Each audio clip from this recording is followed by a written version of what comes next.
यह कहानी है राहुल और प्रिया की, दो दिलों की जो प्यार में एक दूसरे के लिए सब कुछ छोड़ बैठे, लेकिन जिनकी लव मैरिज के बाद जिंदगी ने उन्हें ऐसा मोड़ दिखाया जिसकी उन्होंने कभी कल्पना भी नहीं की थी। राहुल एक मिडिल क्लास परिवार से था और प्रिया एक अमीर घर की लड़की।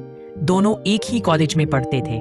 राहुल सीधा सादा मेहनती लड़का था, जबकि प्रिया खुली सोच वाली आत्मविश्वासी लड़की थी। पहली बार लाइब्रेरी में जब दोनों की नजरें मिली तो कुछ पल के लिए वक्त रुक सा गया। राहुल की आंखों में सच्चाई थी और प्रिया की मुस्कान में मोहब्बत। धीरे धीरे दोस्ती हुई और फिर दोस्ती प्यार में बदल गई। राहुल के घर वाले हमेशा कहते थे, बेटा प्यार से ज्यादा जरूरी है परिवार की इज्जत। लेकिन राहुल ने सोच लिया था, अगर शादी करूंगा तो सिर्फ प्रिया से ही। जब बात शादी तक पहुंची तो दोनों के परिवारों ने सख्त विरोध किया। प्रिया के पिता बोले, हमारी बेटी एक गरीब घर में नहीं जाएगी। राहुल के पिता ने कहा, हमारे खानदान में लव मैरिज का रिवाज नहीं। लेकिन दोनों ने समाज और परिवार की बातों को नजरअंदाज कर कोर्ट मैरिज कर ली। पहले कुछ दिन बहुत खूबसूरत गुजरे। एक छोटा सा किराए का घर, साथ में चाय की चुस्कियां, हंसी मजाक और ढेर सारा प्यार। राहुल कहता, देखो प्रिया, हमारे पास सब कुछ नहीं है, लेकिन तुम्हारा साथ है, वही काफी है। प्रिया मुस्कुराकर कहती, पैसा नहीं, प्यार चाहिए मुझे। लेकिन कुछ महीनों बाद जिंदगी की असली हकीकत सामने आने लगी। राहुल की नौकरी चली गई। घर का किराया, राशन, बिजली के बिल, सबका बोझ बढ़ गया। प्रिया जो पहले सब कुछ मुस्कुराकर झेल लेती थी, अब परेशान रहने लगी।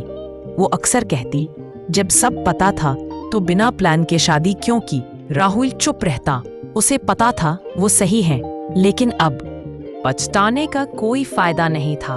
धीरे धीरे झगड़े शुरू हुए, छोटी छोटी बातों पर। एक दिन राहुल थका हुआ घर आया तो देखा प्रिया गुस्से में बोली, तुम्हारे पास तो पैसे भी नहीं हैं, मैं अपने घर क्यों छोड़कर आई थी। राहुल ने कहा, पैसा कम हो सकता है, लेकिन इज्जत नहीं। और फिर दोनों में जोरदार बहस हो गई। रोज के झगड़ों ने प्यार को कमजोर कर दिया।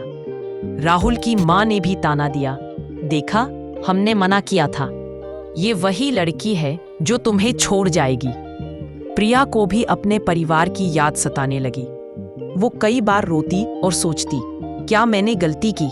एक रात जब दोनों में बहुत बड़ी लड़ाई हुई, प्रिया ने गुस्से में कहा, अब मुझसे नहीं होगा ये सब, मैं अपने घर जा रही हूँ, और बिना कुछ कहे चली गई।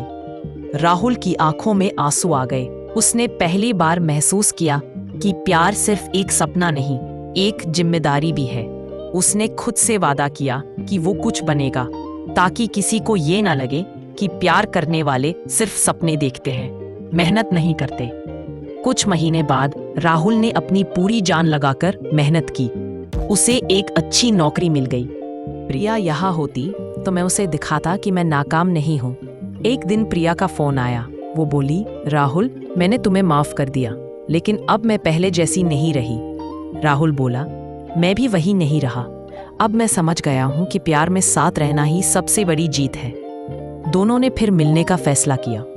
जब दोनों आमने सामने आए तो कुछ पल के लिए चुप्पी छा गई। आंखों से आंसू बह निकले, पर इस बार गुस्से के नहीं, बल्कि सुकून के। राहुल ने कहा, चलो फिर से शुरू करते हैं, इस बार समझदारी से। प्रिया मुस्कुरा दी, इस बार लड़ाई नहीं होगी, बस साथ होगा। दोनों ने एक दूसरे का हाथ थाम लिया। शायद जिंदगी में प्यार और झगड़े दोनों जरूरी होते हैं, क्योंकि लड़ाई वही होती है जहां मोहब्बत सच्ची होती है। लव मैरिज हो या अरेंज मैरिज, असली रिश्ता तभी चलता है जब दोनों मैं को छोड़कर हम बनते हैं। शादी सिर्फ प्यार से नहीं, बल्कि धैर्य, भरोसे और समझदारी से चलती है। अगर लड़ाई हो भी जाए तो याद रखो, रिश्ता तब तक नहीं टूटता जब तक दोनों उसे जोड़ने की कोशिश करते रहें।